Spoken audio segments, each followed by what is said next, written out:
여러분 반갑습니다. 열왕기상 말씀 묵상 시간입니다. 불신자의 유형에 두 가지 부류가 있는 것 같습니다. 첫 번째 부류는 이론적 무신론자들입니다. 이들은 철저히 하나님의 존재 자체를 인정하지 않습니다. 하나님이 내 눈에 보이지 않는 한 나는 하나님을 믿을 수 없다. 그래서 그냥 철저히 이론적으로 하나님 자체를 부정하는 부류입니다. 사실 두 번째 유형이 더 무서운데 그리고 위험합니다. 이들은 말로는 하나님의 살아계심을 인정합니다. 그리고 예수님을 내가 믿는다고 얘기를 합니다. 내가 예수님 때문에 구원받는다고 이야기를 합니다. 그런데 삶 속에서는 정작 하나님의 임재와 하나님의 존재와 하나님의 말씀을 인정하지 않고 순종하지 않습니다. 이런 부류를 우리는 실천적 무신론자라고 합니다. 사실 더 위험하고 그리고 더 안 좋은 케이스가 바로 이 실천적 무신론자들입니다. 내가 예수를 믿는다고 말은 하지만 정작 하나님의 임재와 하나님의 존재를 의식하지 않기 때문에 가장 결정적인 순간 선택해야 할 때 말씀에 따라서 용기 있게 결단을 내리며 선택하는 것이 아니라 세속적 선택을 하고 마는 것이죠. 여러분 혹여라도 우리가 이 불신앙의 길에 들어서지 않기를 바랍니다. 이론적 불신론자가 되든 실천적 무신론자가 되든 다 그것은 불신앙의 행태들입니다. 여러분 하나님 말씀은 반드시 성취가 됩니다. 우리가 신앙생활을 한다는 것은 그 하나님의 존재와 하나님 말씀이 반드시 성취된다는 것을 믿고 그 말씀에 순종하며 살아가는 것입니다. 오늘 말씀 이제 열왕기상 13장 1절부터 주일까지 말씀인데 열왕기상 13장 34절까지 3일치 말씀을 한꺼번에 좀 다뤄보려고 합니다. 이 말씀을 통해서 하나님께서 한 가지 우리에게 메시지를 전달합니다. 그것은 하나님께서 하신 이 예언의 말씀은 반드시 성취되니까 그것을 아주 귀중하게 생각하고 그 말씀의 경고에 따라서 이제 너희들이 의롭게 살아가라 그 메시지를 우리에게 전달합니다. 오늘 말씀 한번 살펴봅니다. 여러분 이 배경은 지금 남과 북이 갈려진 상태입니다. 북이스라엘을 여로보암이라고 하는 왕이 다스리고 있죠. 근데 그 여로보암이 자기 백성들이 남쪽에 내려가는 것을 막기 위해서 아주 어떤 종교적 시스템을 하나 만들어냅니다. 그것은 이 그 남유다의 경계 부분 그 베델이라고 하는 곳에 단을 하나 쌓고 그리고 제일 북쪽에 있는 단에 또 단 지파가 있는 곳이 있습니다. 그곳에 제단을 하나 쌓습니다. 그래서 북쪽에 있는 사람은 그 단에 있는 곳 그곳에서 이제 제사를 지내고 남쪽 지방에 있는 사람들은 베델에서 제사를 지내라는 것이죠. 그런데 여로보암이 만든 이 종교 체계는 전혀 여호와 신앙 체계가 아닙니다. 우선 하나님께서 명하신 그 예배의 처소는 예루살렘 성전 한 곳입니다. 그래서 그곳 말고 다른 곳에 제단을 쌓은 것 이것부터가 잘못되었고 또 하나는 여러분 그 단과 베델에 금송아지를 만들어 놓습니다. 그리고 그 금송아지가 여호와다 하나님이다 우리를 인도해낸 그런 신이다 여기에 절하라 이 우상숭배지요. 하나님의 모습을 형상화해서 이게 하나님이다 말하는 거 이거 우상숭배입니다. 또 하나는 원래 제사장은 이 레위 지파 중에서도 아론의 자손들을 통해서 이 제사장들이 이어집니다. 근데 그냥 일반 백성 중에서 그냥 제사장을 세워가지고 그들을 통해서 제사를 지내게 하는 것이죠. 또 절기도 바꿔버립니다. 원래 7월 15일이 초막절인데 8월 15일로 바꿔버립니다. 그러니까 북이스라엘이 만들어낸 이 여로보암이 만들어낸 모든 종교체계는 단 1%도 이 여호와의 신앙과 접촉되는 것이 없고 다 이것은 이교적인 겁니다. 비록 여호와라는 이름을 혹시 불렀을지 모르지만 그것은 완전히 이교적인 우상 숭배이죠. 하나님이 이것을 그냥 놔두실 리 없죠. 그래서 남쪽 유다에 있는 한 하나님의 선지자를 통해서 그 북쪽에 가서 이것이 뭐가 잘못됐는지, 그리고 앞으로 이 잘못에 대해서 하나님께서 어떻게 심판하실지 그것을 예언하라고 하십니다. 자, 한번 보십시오. 2절 이하를 보면 하나님의 사람이 제단을 향하여 여호와의 말씀으로 외쳐 이르되 제단아 제단아 여호와께서 이와 같이 말씀하시기를 다윗의 집에 요시아라 이름하는 아들을 낳으리니 그가 내 위에 분향하는 산당 제사장을 내 위에서 제물로 바칠 것이요 또 사람의 뼈를 내 위에서 사르리라 하셨느니라. 이 남쪽에 있는 이 선지자 하나를 하나님이 북쪽에 파송을 합니다. 그리고 여로보암이 지금 막 제사를 그 베델에서 제사를 지내려고 하는데 그곳에서 지금 이 하나님의 선지자가 예언을 하는 겁니다. 제단아 제단아 앞으로 요시아라고 하는 왕이 나타날 텐데 그 왕이 나타나면 이 제단을 다 허물을 것이고 불탈 것이고, 그리고 이제 이 제사, 이 이방 제사, 우상 숭배적 이 제사를 인도했던 그 제사장들은 다 불타서 그 이 불탄 그 어떤 재가 이곳에 뿌려질 것이다. 그런 아주 하나님의 엄위한 그 심판 메시지를 전달을 합니다. 자, 그런데 여로보암이 이것을 듣고는 대노를 하죠. 어떻게 그런 일이 있을 수 있냐 하면서 저놈 잡아라 하면서 손을 듭니다. 근데 하나님께서는 그 여로보암의 손을 마르게 해버립니다. 그래서 딱 손을 폈는데 뻗정팔이 돼버리는 것이죠. 보십시오. 여로보암 왕이 하나님의 사람 베델에 있는 제단을 향하여 외쳐 말함을 들을 때에 제단에서 손을 펴며 그를 잡으라 하더라. 그를 향하여 편 손이 말라 다시 거두지 못하며 그럽니다. 저놈 잡아라 하고 손을 폈는데 오히려 이 손을 하나님이 거두지 못하게 합니다. 하나님이 말려버리신 거죠. 이것은 무엇을 의미합니까? 하나님께서 하나님의 선지자, 그 하나님의 사람이 전한 그 메시지가 옳고 왕이 그 하나님의 사람을 잡으려고 하는 것은 대단히 잘못된 행동이다 하는 것을 보이려고 하는 것이죠. 또 하나, 여러분이 하나님의 사람이 어떤 예언을 덧붙이냐면 내가 지금 이 전한 메시지가 맞다는 것을 확증하겠다. 지금 이 순간 이 제단이 무너져서 그 죄가 쏟아질 것이다. 근데 여러분 그대로 성취가 됩니다. 하나님의 사람이 여호와의 말씀으로 보인 징조대로 제단이 갈라지며 죄가 제단에서 쏟아진지라. 여러분 이렇게 놓고 본다면 정말 여러분 이 여로보암이 이 예언의 말씀은 반드시 성취될 말씀이라는 것을 인식해야겠죠. 왜냐하면 지금 요시아라고 하는 왕이 나타나서 이 제단을 깨뜨리고 또 이방의 이 우상 숭배 선지자들을 다 죽일 것이다. 이것은 앞으로 한 300년 후에나 성취될 말씀입니다. 그러면 이것은 아직 와닿지 않은 얘기죠.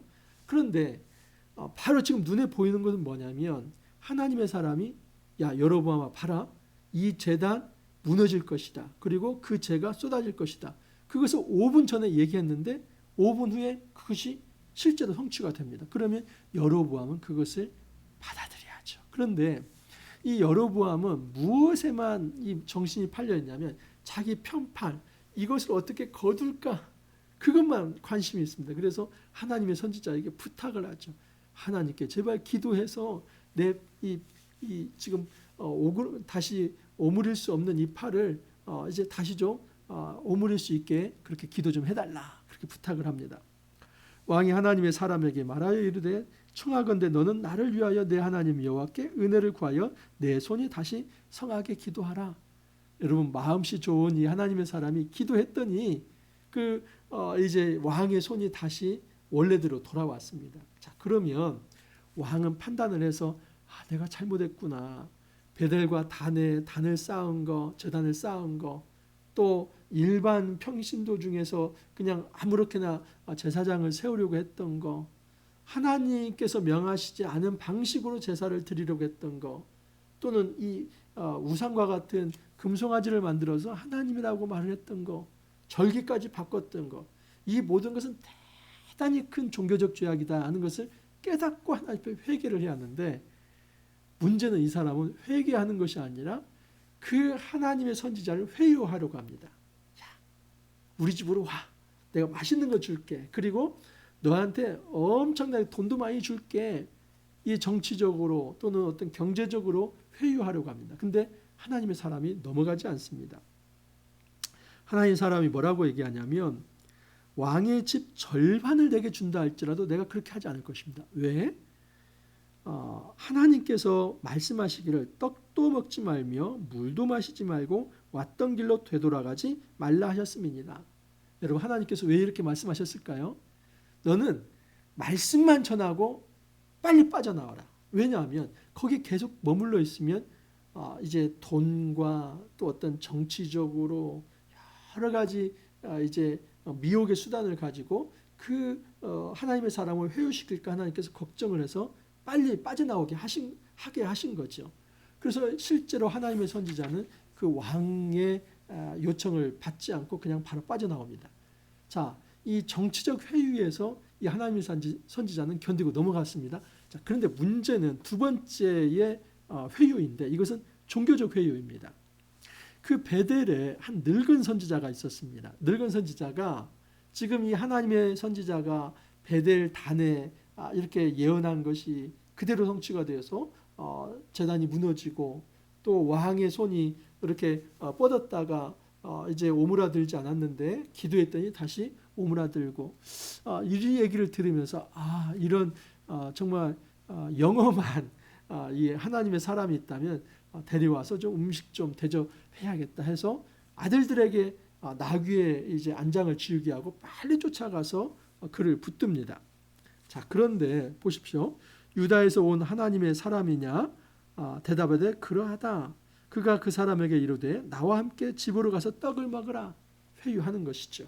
자, 그러자 똑같이 대답합니다. 여호와의 말씀이 내게 이르시기를 내가 거기서 떡도 먹지 말고 물도 마시지 말며 또 내가 오던 길로 되돌아가지도 말라. 그러니까 나는 하나님 말씀을 들어야 하기 때문에 당신 집에 갈 수 없습니다.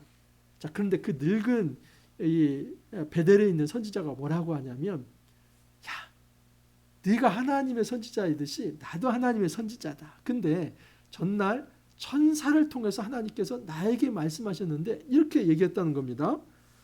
나도 그대와 같은 선지자라. 천사가 여호와의 말씀으로 내게 이르기를 그를 내 집으로 데리고 돌아가서 그에게 떡을 먹이고 물을 마시게 하라 하였느니라.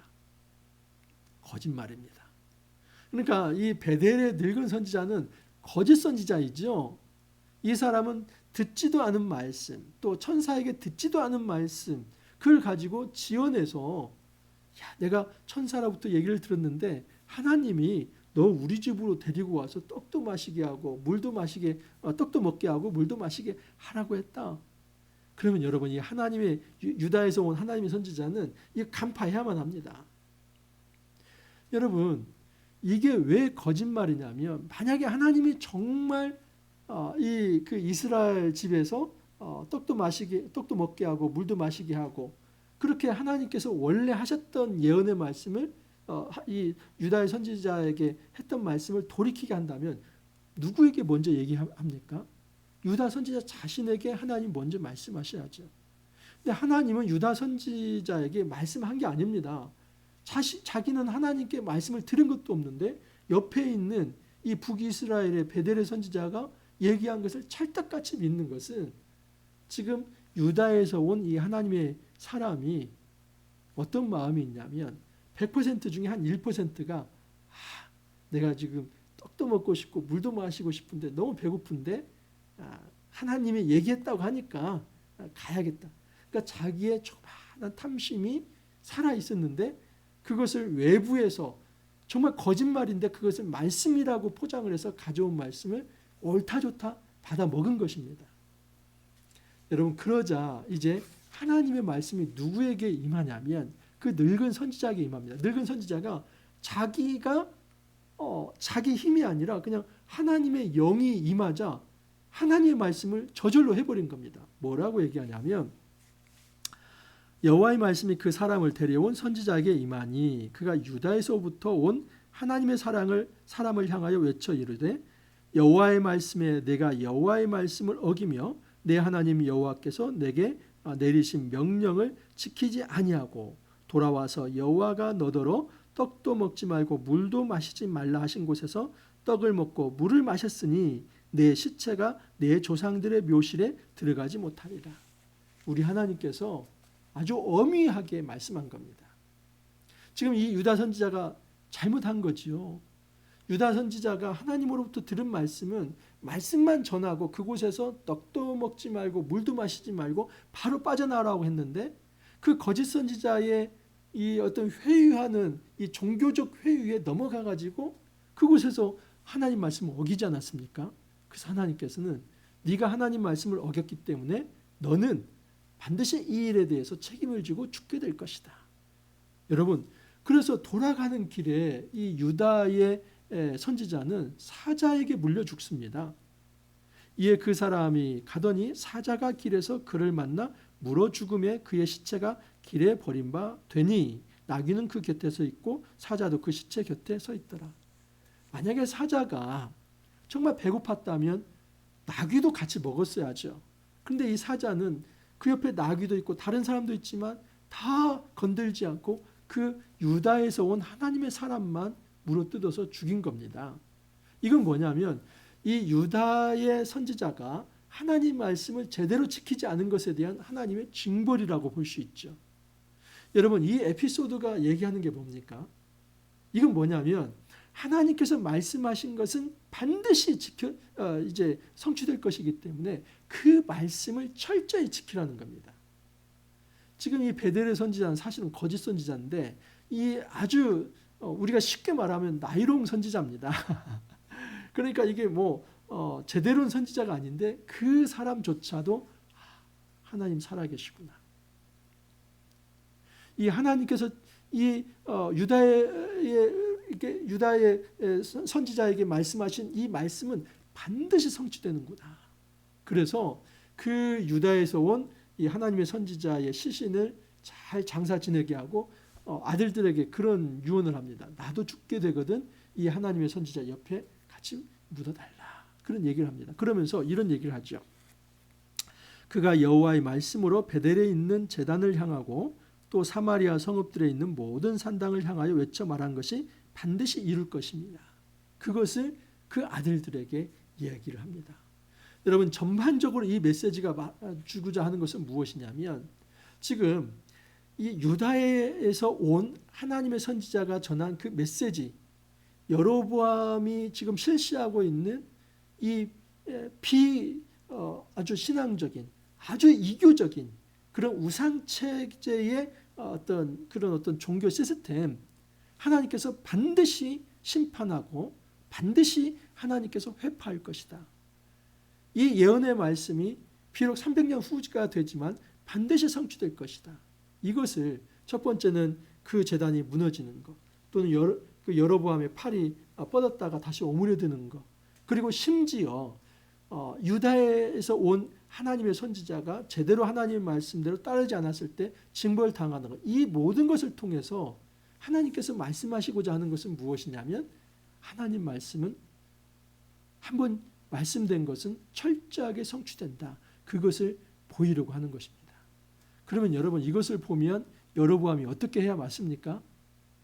당연히 하나님 말씀에 무릎을 꿇고 지금이라도 회개하고 그 우상들 다 제거하고, 그리고 비록 나라는 분열되어 있지만은 예루살렘에 내려가서 성전 제사하는 것을 막지 않고 그렇게 여호와 신앙으로만큼은 종교적으로 통일을 이루려고 노력을 해야 하는데 그 정치꾼이기 때문에 결코 하나님 앞에 무릎을 꿇지 않습니다. 악인들의 특징은 그렇죠. 33절 이하를 보면 여로보암이 이 일 후에도 그의 악한 길에서 떠나 돌이키지 아니하고 다시 일반 백성을 산당의 제사장으로 삼되 누구든지 자원하면 그 사람을 산당의 제사장으로 삼았으므로 이 일이 여로보암의 집에 죄가 되어 그 집이 땅 위에서 끊어져 멸망하게 되니라. 여러분, 이 예언의 성취가 어떻게 성취되냐면 열왕기하 23장 15절 16절 말씀에 이 말씀이 있습니다. 또한 이스라엘에게 범죄하게 한 느밧의 아들 여로보암이 베델에 세운 제단과 산당을 왕이 헐고 또 그 산당을 불사르고 빻아서 가루를 만들며 또 아세라 목상을 불살랐더라. 요시아가 몸을 돌이켜 산에 있는 무덤들을 보고 보내어 그 무덤에서 해골을 가져다가 제단 위에서 불살라 그 제단을 더럽게 하니라. 이 일을 하나님의 사람이 전하였더니 그 전한 여호와의 말씀대로 되었더라. 여러분, 이 유다에서 온 하나님의 선지자가 누구를 얘기했습니까? 요시아라고 하는 왕이 나타나서 이 제단을 회파할 것이고, 그리고 그 제사를 인도했던 그 이제 우상의 선지자들은 다 불태워져서 그 죄가 이 제단에 뿌려질 것이다. 그 일이 300년 후가 되었는데 요시아 왕을 통해서 성취된다는 것을 열왕기하 23장 15, 16절에서 보여주고 있습니다. 여러분, 우리는 믿어야만 합니다. 우리는 실천적 무신론자가 되면 안 됩니다. 내가 하나님을 믿습니다. 내가 예수님을 믿습니다. 우리 하나님께서 역사하시는 것을 믿습니다. 그러면 날마다 우리에게 주시는 이 말씀 앞에 실제로 우리는 무릎을 꿇어야만 합니다. 만약에 실제 삶 속에서 이런 무릎 꿇는 실천적 행동은 없으면서 우리의 입술만 내가 하나님을 믿습니다 한다면 여러분, 반드시 하나님께서 정말 말씀하신 이대로 심판하십니다. 하나님의 사람까지도 그 말씀에 철저하지 않으면 사자에 물려 죽게 한다면 정말 하나님의 말씀을 무시하고 자기 길을 걸어가는 그 여로보암과 같은 이런 악한 부류의 인간들을 하나님께서 놔두시겠습니까? 결코 놔두시지 않습니다. 우리 다시 한번 이 말씀을 통해서 엄중하게 경고의 말씀을 듣기를 원합니다. 하나님 말씀 반드시 성취된다. 신앙인이라고 한다면 내가 예수 믿는다고 말만 할 것이 아니라 삶 속에서 그 말씀이대로 살아가야 한다는 그 각인의 어떤 정신, 이 각인하는 근신함이 날마다 있어야 한다 하는 사실입니다. 이제 벌써 한 주가 훅 지나갔습니다. 우리 열왕기상 말씀 이번 주부터 시작을 했는데 너무나 귀한 말씀입니다. 모든 역사는 우리에게 교훈을 줍니다. 여러분, 타산지석이 될 만한 말씀들입니다. 이 악한 사람들은 특징이 하나님 말씀이 이렇게 한 겹, 두 겹, 세 겹 다중적으로 뭔가 이 눈에 보이도록 잡히도록 보여주시면서 지금 현재 이것이 성취된다면 미래의 말씀은 반드시 성취될 것이다. 그렇게 말씀하시는데도 그것을 목도하고도 여전히 그들은 우상의 길에서 떠나지 않는다는 사실입니다. 우리가 혹여라도 이런 정말 타락한 길, 죄악의 길, 여로보암의 길을 따라가지 않기를 바랍니다. 지금이라도 하나님께서 우리에게 말씀하시는 엄위한 경고의 말씀이 있다면 그 말씀 앞에 무릎 꿇고 세속의 길, 우상의 길, 교만의 길, 불신앙의 길, 그 길을 걸어갈 것이 아니라 오직 하나님만 섬기는 그 믿음의 길을 우리가 함께 선택하고 걸어갈 수 있기를 간절히 소망합니다. 이렇게 기도합니다. 주님 감사합니다. 말씀을 통해서 우리가 어떻게 살아가야 할지 가르쳐 주시니 감사합니다. 하나님 말씀은 반드시 성취된다는 것을 말씀해 주셨습니다. 이 말씀 기억하면서 우리에게 주신 이 말씀을 가볍게 여기지 아니하고 날마다 말씀을 묵상하면서 그 말씀 앞에 실천적으로 결단하고 또 순종하면서 하나님을 기쁘게 하는 그 믿음의 삶 살아갈 수 있도록 은혜를 더하여 주옵소서. 감사하옵고 예수님 이름으로 기도하옵나이다. 아멘. 한 주 잘 시작했습니다. 여러분 이제 열왕기상 말씀 이제 10월 말까지 계속 진행이 됩니다. 저와 함께 끝까지 달려갈 수 있기를 바랍니다. 복된 주말 보내시고 또 월요일 날 다시 찾아뵙도록 하겠습니다. 감사합니다.